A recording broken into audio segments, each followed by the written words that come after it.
Hi viewers, வணக்கம். இந்த வீடியோவில் நல்லா ஹோட்டல்ஸில் வாங்குற மாதிரி ஃப்ளஃபியாக பஞ்சு மாதிரி செட் தோசை எப்படி செய்யறதுன்னு பார்க்கலாம். அதுக்கு முன்னாடி பொம்முஸ் டச் யூடியூப் சேனல் சப்ஸ்கிரைப் பண்ணலைன்னா சப்ஸ்கிரைப் பண்ணிக்கோங்க. கூடவே பக்கத்தில் இருக்க பெல் பட்டனையும் கிளிக் பண்ணிக்கோங்க. அப்போ தான் நான் போடுற வீடியோ நோட்டிஃபிகேஷன் உங்களுக்கு வந்து சேரும். செட் தோசை செய்யறதுக்கு தேவையான இன்க்ரீடியன்ட்ஸ் என்னென்ன வேணும்னு பார்த்துடலாம். அதுக்கு ஒரு 1/4 கிலோ புழுங்கல் இட்லி அரிசி எடுத்து வச்சுருக்கேன். அதோட அரிசி அந்த கப்லேருந்து பாதி அளவுக்கு உளுந்து எடுத்துக்கோங்க. நான் இன்னைக்கு ஒரு 100 கிராம் உளுந்து எடுத்திருக்கேன். அது முழு உளுந்தாக எடுத்திருக்கேன். நீங்கள் உடைச்ச உளுந்து கூட பயன்படுத்தலாம். ஒரு 50 கிராம் அவல் எடுத்து வச்சுருக்கேன். அவலில் 2 டைப் இருக்குது, சன்னமாக இருக்க அவல், மொத்தமாக இருக்க அவல்னு. நான் இன்னைக்கு மொத்த அவல் எடுத்து வச்சுருக்கேன். நீங்கள் சன்னமாக இருக்கிறத கூட பயன்படுத்தலாம். அதோட ஒரு டீஸ்பூன் அளவுக்கு வெந்தயம் எடுத்துக்கோங்க.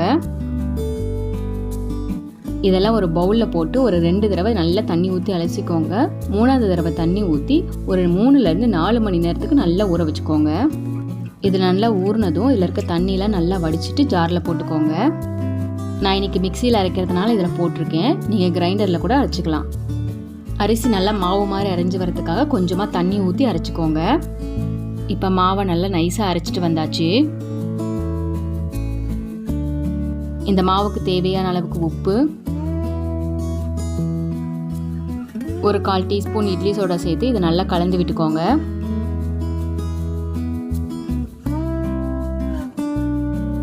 இது நம்ம நார்மலாக தோசை சுடுவோமே அந்த தோசை மாவு அளவுக்கு திக்காக இருக்குது. இதில் செட் தோசை சுட்டோம்னா அவ்வளோ ஸ்பாஞ்சியாக வராது.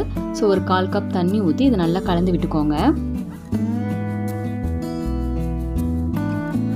பாருங்கள், இந்த அளவுக்கு இருக்கணும். ரொம்ப தண்ணியாகவும் இருக்கக்கூடாது, ரொம்ப கெட்டியாகவும் இருக்கக்கூடாது. இந்த அளவுக்கு இருக்க மாதிரி பார்த்துக்கோங்க. இப்போ ஸ்டவ்வில் தோசை தவா வச்சாச்சு. கல் நல்லா சூடாயிடுச்சு. இப்போ தோசை ஊற்றிக்கலாம்.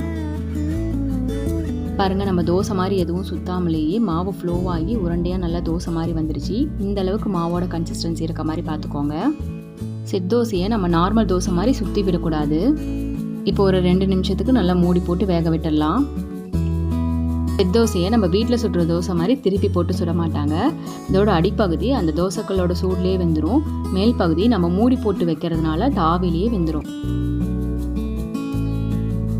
இப்போ 2 நிமிஷம் ஆயிடுச்சு. மூடி ஓப்பன் பண்ணி பார்த்துடலாம். பாருங்கள், செட் தோசைனாவே இந்த மாதிரி சின்ன சின்ன ஹோல்ஸ்லாம் தோசை ஃபுல்லாக இருக்கணும். அப்போ தான் அது நல்லா சாஃப்டாக இருக்கும். தோசை நல்லா வெந்ததும் இதில் கொஞ்சமாக நெய் இல்லாட்டி எண்ணெய் ஊற்றி நம்ம எடுத்து சர்வ் பண்ணிடலாம். பாருங்கள், குட்டி குட்டி ஹோல்ஸோட தோசை நல்லா ப்ளஃபியாக பஞ்சு மாதிரி இருக்குது. செட் தோசைனாவே 2 தோசை வச்சாதான் நல்லாயிருக்கும். ஸோ இன்னொரு தோசை ஊற்றிடலாம். காலையில் லேட் ஆகிடுச்சுன்னா ஹரிபரியாக ஏதோ ஒரு தோசையை சுட்டு லஞ்ச் பாக்ஸில் போட்டு எடுத்து போயிடுவோம். பட் மத்தியானம் சாப்பிடும்போது தான் அது சாப்பிடவே முடியாது, அவ்வளோ வரவரன்னு இருக்கும். இந்த மாதிரி சாஃப்டான செட் தோசை நம்ம எடுத்துகிட்டு போகும்போது காலையில் நம்ம டிஃபன் பாக்ஸில் போடும்போது எப்படி இருந்ததோ மதியம் நம்ம சாப்பிடும்போதோ அதே மாதிரி சாஃப்டாக சூப்பராக இருக்கும். இந்த செட் தோசைக்கு காம்பினேஷனாக நான் கார சட்னியும் பிளெயின் கிரேவியும் வச்சுருக்கேன். இதை நீங்களும் ட்ரை பண்ணி பாருங்கள். உங்கள் ஃபீட்பேக்கை கமெண்ட்ஸில் சொல்லுங்கள். இந்த வீடியோ உங்களுக்கு பிடிச்சிருந்ததுன்னா லைக் பண்ணுங்கள், ஷேர் பண்ணுங்கள், சப்ஸ்கிரைப் பண்ணுங்கள், பெல் பட்டனை கிளிக் பண்ணுங்கள். தேங்க்யூ.